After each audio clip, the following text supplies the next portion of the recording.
Agora vamos filosofar com o professor Clóvis de Barros Filho.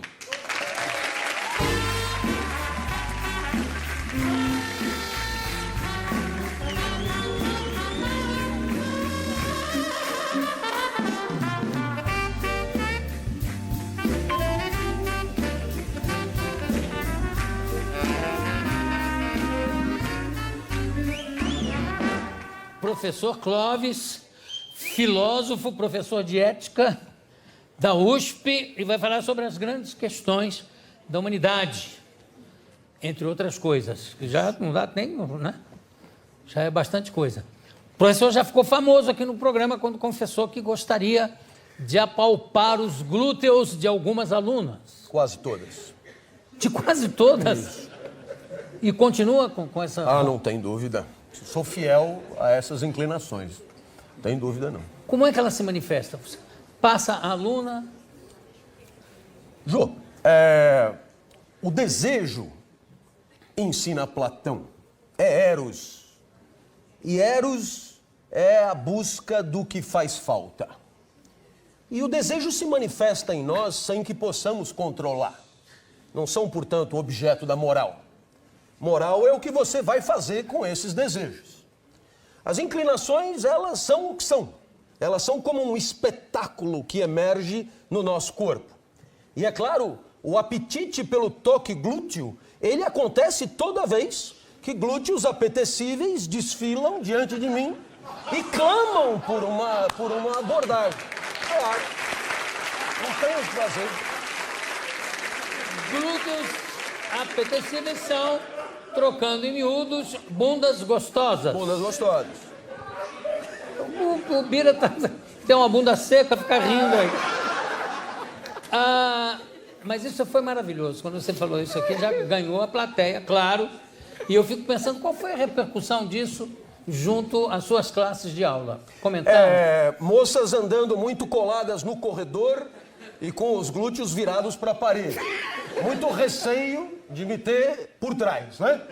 E, na verdade, eu fui logo esclarecendo que os apetites são uma coisa, mas existe a moral, que é justamente essa possibilidade soberana que nós temos de controlar nossos apetites e de certa forma, satisfazê-los na medida de acordos e aceitações dos interlocutores. Então, eu só apalpo glúteos de quem me autoriza. Claro. E como é que foi a reação a isso na sua casa, com a sua mulher? Ela já conhece as minhas histórias há muito tempo. E, de certa maneira, ela foi uma das mais agraciadas com essas minhas inclinações. Afinal de contas, eu ainda continuo preferindo os glúteos delas a qualquer outro. Eu não sei se foi uma falha gramatical ou se foi um ato falho. Você falou, continuo preferindo os glúteos delas, em vez de os glúteos dela. Dela, não há aí nenhuma interpretação freudiana. Foi só um equívoco disso. Ela continua sendo, sem dúvida nenhuma, o ponto central de toda a minha manifestação de desejo. Ela está aqui na plateia? Não está. Infelizmente, não está. Pena. Você está lançando aqui A Filosofia Explica as Grandes Questões da Humanidade? Isso. Pela Casa da Palavra, junto com o Júlio Pompeu. Isso. Está aqui o Júlio Pompeu? Também não. É professor da Universidade Federal do Espírito Santo, da Faculdade de Direito da Federal do Espírito Santo, não se encontra. E esse livro aqui fala... Você também é bacharel em Direito. Isso. É jornalista e formado também em Filosofia. O filósofo é hoje em dia seria... O filósofo seria um vagabundo bem intencionado? Ou seja, a profissão do filósofo. Olha, é o ócio? Eu me atrevo a dizer que nenhum nem outro. Houve um tempo em que, digamos, o estereótipo do filósofo coincidia com o que você propõe.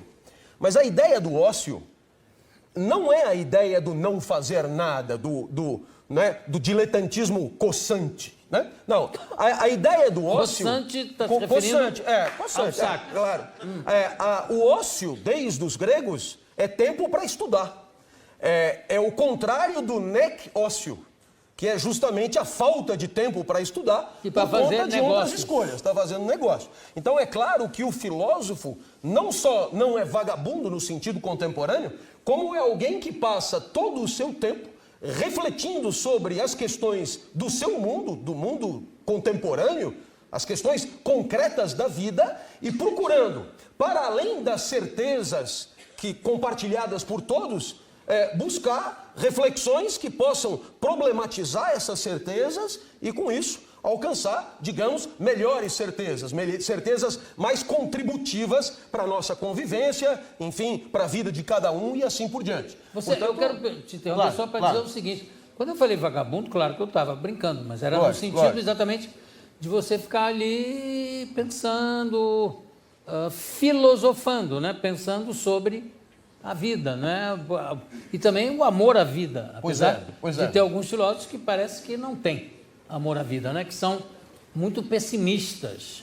O próprio Sartre, eu acho que é uma coisa tão pessimista que parece que o mundo vai acabar no dia seguinte, né? Como é que são essas vertentes? A vertente não necessariamente total, existencialista, total, mas a maioria dos existencialistas tem uma postura meio nihilista, não tem? Jô, à medida que você vai refletindo sobre a vida, acaba tendo que enfrentar certas questões que são complexas, como, por exemplo, o sentido da vida. O que estaríamos fazendo aqui? Por que existimos? Pergunta ainda mais difícil. Por que existe algo no lugar do nada? Por que existe alguma coisa no lugar de não existir nada? Essas perguntas acabam levando os filósofos a investigar e muitas vezes chegar a conclusões que são aparentemente tristes, como, por exemplo, a de que a vida não tem sentido algum. E que, portanto, você tem combinação e engendramento de partículas de matéria que vão se combinando, vão se chocando e vão fazendo existir emoções, pensamentos, movimentos que poderiam ser outros, e assim vamos, de certa forma, nos deteriorando e caminhando para o fim da nossa existência e, de certa maneira, com a nossa matéria, já propiciando o surgimento de novas existências. Dá a impressão que isso é triste, mas não é. Veja no caso do Sartre. Sartre, por exemplo, te dirá que você é responsável pelas escolhas da tua vida e que você, de certa forma, é livre a cada instante para escolhendo traçar o teu caminho. Ora, isso, na verdade, é super redentor e dá ao homem uma primazia em relação ao resto da natureza que não tem essa possibilidade. E não há aí nada de triste. Agora, é claro, essas escolhas, elas são difíceis, elas são complexas. Por quê? Porque para escolher você precisa atribuir valor, você precisa de referências, essas referências por sua vez podem ser contraditórias entre si, e aí você encontra dificuldades para escolher. E aí você se angustia. O conceito de angústia talvez seja o principal conceito dessa filosofia que você cita. É claro que a angústia faz parte da nossa vida. Por que o filósofo esconderia de nós aquilo que é absolutamente presente da nossa vida, que é essa dificuldade dramática de escolher um caminho e jogar no lixo tantas alternativas que não vamos viver?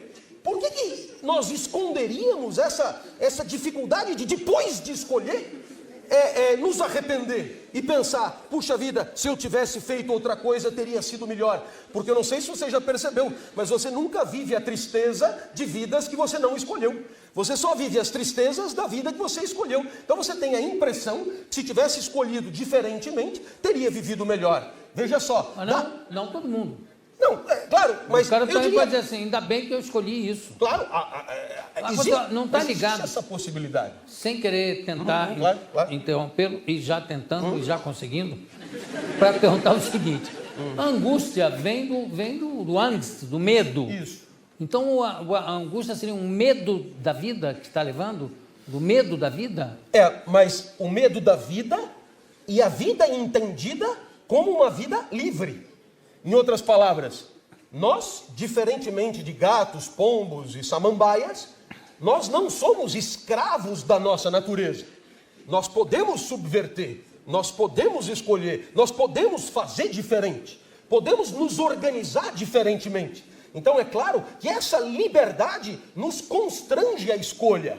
Toda vez que você dá de ombros e diz, eu vou deixar a vida me levar, até para fazer isso você teve que ser livre para escolher essa opção. Porque você pode tomar para si as rédeas da vida e fazer da sua vida a sua grande obra, a sua obra-prima. E é isso que a filosofia, sobretudo a existencialista, nos convida a fazer. A assumir a responsabilidade das rédeas da vida, das nossas escolhas, sabendo que se estamos onde estamos, em grande medida, é por conta daquilo que escolhemos para nós ao longo da trajetória que foi a nossa. Eu vou continuar com você, mas eu vou pedir para dar chamar uma vinhetinha para a gente continuar aqui. Quero pegar do negócio do...